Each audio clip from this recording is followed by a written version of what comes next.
Hey everyone! Today we're tackling one of the biggest and most controversial education reforms we've seen in a while. We're talking about the UGC's new equity regulations for 2026. These are rules aimed squarely at stamping out caste-based discrimination in our universities. So, a new rule to protect students sounds like a no-brainer, right? But here's the twist. Why on earth is it facing massive protests and even a challenge in the Supreme Court? That's the puzzle we're going to unpack today, so let's get right into it. Okay, so to really get a handle on these new rules, we have to go back and look at why they were even needed in the first place. For a long time, the system that was in place, well, a lot of people felt it just wasn't cutting it when it came to tackling the real problem. And this really shows you the night and day difference. If you look at the old rules from 2012, they were more like suggestions. They were kind of advisory, not really enforced, and there were no strict deadlines. But now, fast forward to 2026, and it's a whole new ballgame. We're talking legally enforceable rules, a super strict framework, and yep, actual penalties if you don't follow them. So, because that old system was seen as having so many holes, the University Grants Commission, the UGC, decided to bring in something much stronger. And here's the official name. It's a mouthful. The Promotion of Equity in Higher Education Institutions Regulations 2026. But what does that really mean? At its heart, it's all about creating a rock-solid, legally binding system to fight caste-based discrimination across every single university and college in India. No exceptions. All right, so let's get into the nitty-gritty. What do these new rules actually require universities and colleges to do? First off, and this is a big one, they've expanded who's protected. For the very first time, other backward classes, or OBCs, are explicitly named right alongside scheduled castes and scheduled tribes. This is a huge deal because it seriously widens the net of these anti-discrimination rules. It's not just about rules on paper either. They're changing the physical setup on campus. Now, every single institution has to create an equal opportunity center and an equity committee. And the key thing here is the makeup of that committee.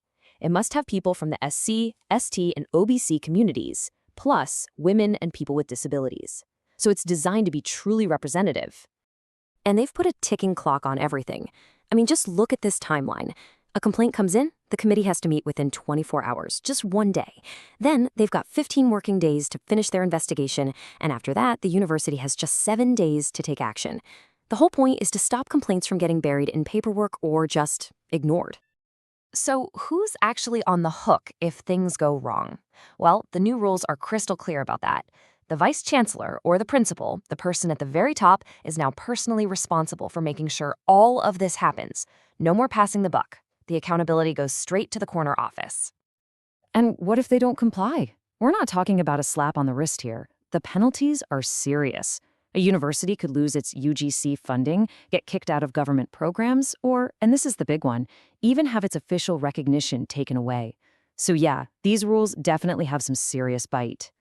Okay, but remember what we said at the beginning.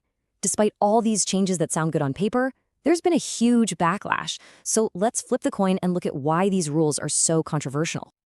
One of the main arguments you hear from critics is that the rules feel, well, one-sided.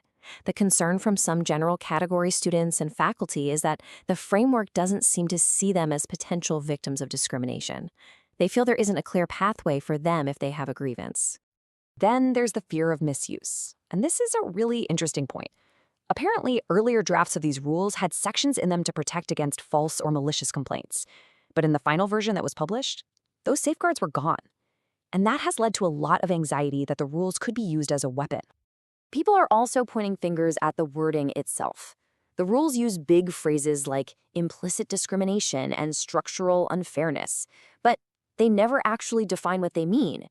The worry is that this vagueness gives these new committees a ton of power to interpret the rules however they want, which could lead to really inconsistent decisions from one campus to the next.